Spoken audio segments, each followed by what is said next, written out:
Jadi intinya matematika saat ini dia punya krisis pada fondasinya gitu.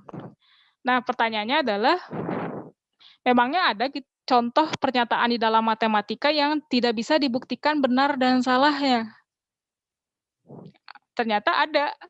Namanya itu adalah hipotesis kontinum Cantor. Cantor ini bapaknya teori himpunan ya. Cantor ini bikin suatu dugaan, ngeduga-duga, tapi belum tentu benar, belum tentu salah gitu.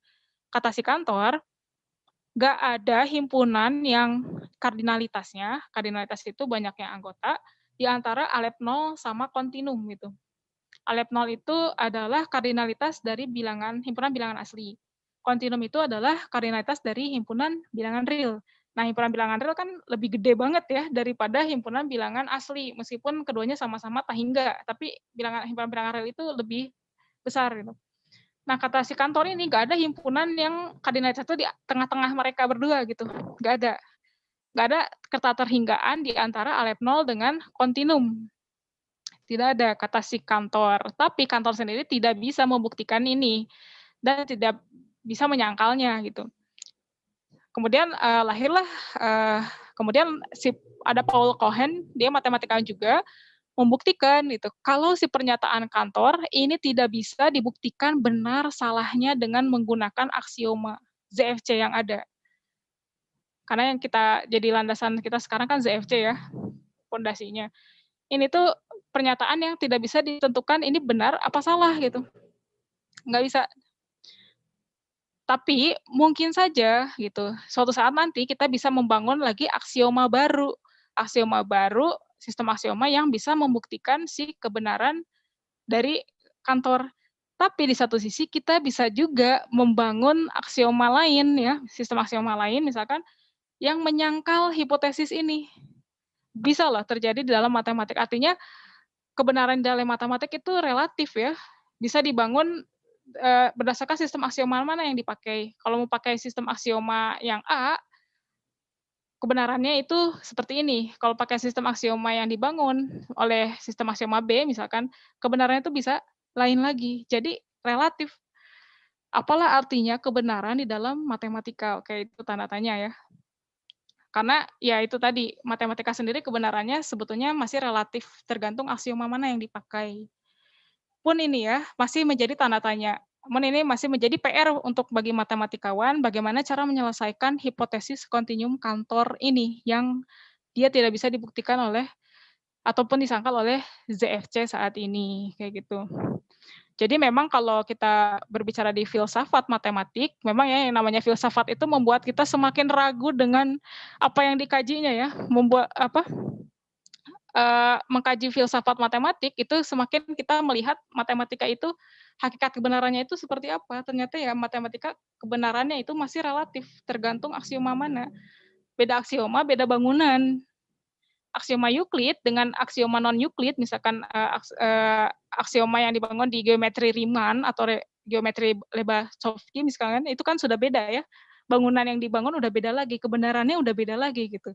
Nah ini pertanyaan juga nih, apa arti kebenaran di dalam matematika kalau dia bergantung pada sistem aksioma? Seperti itu.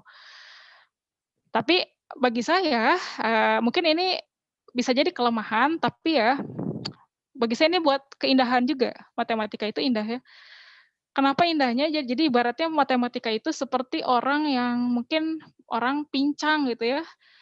Pincang artinya ya dia bisa jatuh kapan aja, tapi si orang pincang ini dia bisa membantu orang lain. Matematika ini bisa membuat fisika itu menjadi sesuatu yang kokoh, bisa membuat ilmu kimia, ilmu ekonomi, ilmu bisnis itu bisa membantu mereka untuk berkembang jadi sangat baik sekali hingga saat ini. Padahal di matematika sendiri fondasinya itu hampir bobrok ya, bolong fondasinya gitu. Jadi ibaratnya matematika ini seperti rendah hati banget ya, mereka punya kekurangan tapi bisa mensupport yang lain itu. Ini yang saya tangkap ketika belajar filsafat matematika. Betapa cantiknya matematika ini, kayak gitu. Nah ini sama kayak tadi kesimpulannya, bahwa memang matematika krisis pada fondasi. Meskipun aplikasinya banyak, matematika sendiri, ya dia punya kekurangan. Namanya juga ilmu yang dibangun ya oleh manusia. Manusia itu punya banyak kekurangan gitu. Apalagi ciptaan manusianya gitu, pasti dia punya banyak kekurangan sendiri gitu. Di sini pun kita bisa menyimpulkan bahwa memang tidak setiap pernyataan itu dapat ditentukan benar dan salahnya berdasarkan logika. Jadi hati-hati ya untuk teman-teman ketika, mendengar suatu pernyataan terus bilang, "Oh ini tidak logis," misalkan. Belum tentu tidak logis itu belum tentu tidak benar. Logis itu belum tentu benar kayak gitu. Tidak semua hal di dunia ini bisa ditentukan benar dan salahnya hanya berdasarkan logika kita saja, nggak bisa. Buktinya apa? Ya tadi, teorema ketaklengkapan Gödel gitu, bahwa segala hal di dunia ini ya nggak bisa, diselesaikan dengan menggunakan sistem yang dibangun oleh manusia. Sistem yang dibangun oleh kita pun itu kan berdasarkan logika, berdasarkan realitas yang ada. Jadi, tidak semua hal jadi kita butuh alat lain sebetulnya ya untuk, melihat kebenaran tentang sesuatu, hakikat dari sesuatu.